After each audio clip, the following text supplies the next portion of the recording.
جنہوں نے اللہ کو بھلا دیا، اللہ نے انہیں ان کی ذاتوں سے بے خبر کر دیا، انہیں اپنے نفع نقصان کا علم نہ رہا، انہیں پتہ ہی نہ رہا کہ ہماری زندگی کا مقصد کیا ہے، مقصود حیات کیا ہے۔ جو لوگ اللہ کو بھول گئے، اللہ فرماتا ہے اللہ نے انہیں ان سے غافل کر دیا۔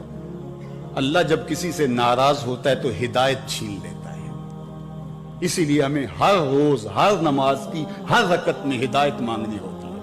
اہدنا الصراط المستقیم، ہر روز مانگتے ہیں، ہر نماز میں مانگتے ہیں، ہر رکعت میں مانگتے ہیں، اللہ ہمیں ہدایت پہ گامزن رکھے۔ اللہ جب کسی سے ناراض ہوتا ہے تو ہدایت کے دیے بجھ جاتے ہیں، چراغ ہدایت بجھا دیے جاتے ہیں، اندھیروں میں بھٹکنے لگتا ہے، شیطان اس کو دھوکے میں مبتلا کر دیتا ہے، اسی زندگی کو مقصود زندگی سمجھ لیتا ہے، اس شراب کو آب حیات سمجھ لیتا ہے، اور ساری زندگی بھٹکتے بھٹکتے ایک دن اچانک جب سامنے موت آتی ہے تو پھر آنکھیں کھلتی ہیں، لیکن پھر پچھتانے کا کیا فائدہ۔ تو کہا جو لوگ اللہ سے غافل ہو جاتے ہیں اللہ جل شانہ انہیں ان کی ذاتوں سے بے خبر کر دیتا ہے، وہ خود آشنا بھی نہیں رہتے۔ جو خدا فراموش ہوتے ہیں وہ خود فراموش ہو جاتے ہیں۔ اور مجھے بتاؤ جو خود فراموش ہو جائے اس کے پلے بچا کیا؟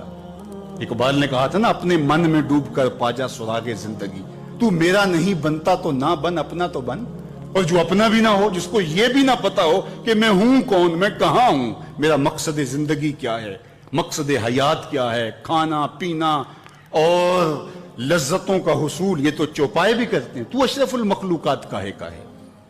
یہ زندگی تو ان کی بھی ہے کہ وہ اچھا کھاتے ہیں، تم تو ایک پاؤ بھر گوشت کھا لیتے ہو، اور شیر روز ایک ہرن جو ہے وہ چاٹ جاتا ہے، وہ تیرے سے زیادہ کھاتا ہے، تیرے سے زیادہ طاقتور ہے۔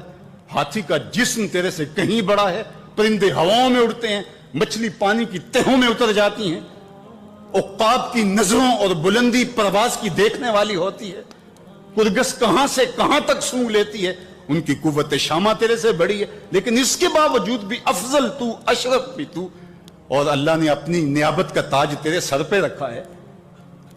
جب تو اپنے آپ سے ہی آگاہ نہیں ہے تو پھر تو ہے کیا؟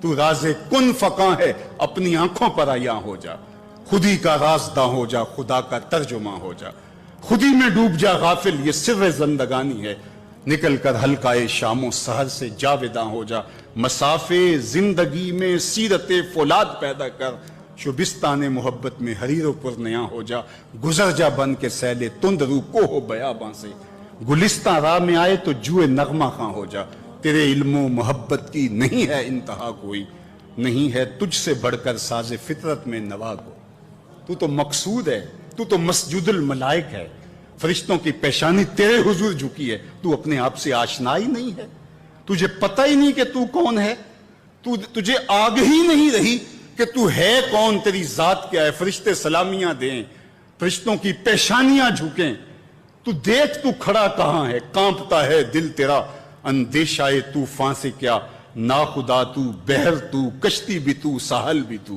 دیکھ آ کر کوچائے چاکے گرے باں میں کبھی، کیس تو، لیلا بھی تو، صحرا بھی تو، محمل بھی تو، وائے ناکامی کہ تو محتاج ساکی ہو گیا، میں بھی تو، مینا بھی تو، مستی بھی تو، حاصل بھی تو، آہ کس کی جستجو آوارہ رکھتی ہے تجھے، راہ تو، راہ رو بھی تو، رہبر بھی تو، منزل بھی تو، بے خبر تو جوہر آئینہ ایام ہے، تو زمانے میں خدا کا آخری پیغام۔ تو سمجھے نہیں کہ تو خدا کو بھول کے سمجھا کہ میری زندگی آزاد ہو گئی، اب میں جو چاہوں کروں، میں خدا کا بھی انکار کر دیا، بلا دیا اس کو۔ کہا جب خدا کو تو بھولا تو خود کو بھول گیا، زندگی کے مقصد کو تو نے فراموش کر دیا، اب بھٹکتا ہے ارض فلات میں، جنگل میں پڑے ہوئے خشک پتے کی طرح، جس کو ہوائیں کبھی ادھر اڑا دیتی ہیں کبھی ادھر اڑا دیتی ہیں، مقصد حیات کا علم نہیں ہے، تو کون ہے، کہاں ہے، تیرا مقصد زندگی کیا ہے، خدا کو بھولنے کا یہ نتیجہ ہے جو تجھے بھگتنا پڑ رہا ہے۔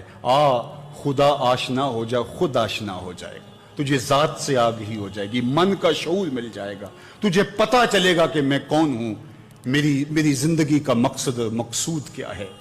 تو اگر تو ایسا نہیں کرے گا تو اللہ تجھے تیرے سے بے خبر کر، تیری ٹانگیں نہیں توڑ دی جائیں گی، تیرا رزق نہیں چھین لیا جائے گا، تیری آنکھوں سے روشنی نہیں اچکی جائے گی، تیرے کانوں کی سماعت نہیں کھینچ لی جائے گی، یہ سب کچھ ہوگا لیکن مقصد زندگی نہیں ہوگا۔ بندہ سمجھتا ہے میں نے انکار کیا تو کیا ہو گیا؟ میاں اللہ نے تجھ سے ہدایت لے لی. کسی زمانے میں ایک شخص نے عیسائیت قبول کر لی اسلام چھوڑ کے، تو کچھ لوگ اس کو سمجھانے کے لیے علاقے بھر کے علماء جمع ہو کے گئے کہ یہ عجیب ماجرا ہے، تم نے اسلام چھوڑ دیا. اس نے کہا ایک دن سخت سردی تھی اور میں نماز پڑھنے لگا تو بے وضو ہی پڑھ لی، اور بڑا ڈرا کہ یہ بہت زیادتی کی میں نے، تو لیکن مجھے ڈر لگ رہا تھا نماز کی حالت میں کہ کہیں اللہ کا قہر نازل نہ ہو جائے، لیکن کچھ بھی نہ ہوا. پھر ایک دن میرے پہ غسل واجب تھا اور میں نے اس حالت کے اندر نماز پڑھ لی، اور اس دن میں پھر ڈرا کہ یار زیادتی کی ہے تم نے، اللہ کا قہر آج ضرور نازل ہوگا. لیکن سلام پھرا، میں معمول کی زندگی گزارنے لگا. میں نے کہا اسلام تو دین ہی سچا نہیں ہے، میں اتنی توہین کی ہے، اتنی تذلیل کی ہے اس دین کی، لیکن مجھے کچھ نہیں ہوا، تو میں نے چھوڑ دیا اسلام کو. تو علماء نے کہا تو کہتا ہے مجھے کچھ نہیں ہوا، اللہ نے تجھ سے دین چھین لیا، تجھ سے دین چھین لیا، تیرے پلے رہا کیا؟ فَأَنْسَاهُمْ أَنفُسَهُمْ أُولَٰئِكَ هُمُ الْفَاسِقُونَ. کہا یہ بے حکم ہیں، نافرمان ہیں، جو اللہ کو بھلا دیں، اللہ کو فراموش کر دیں، یہ فاسق لوگ ہیں.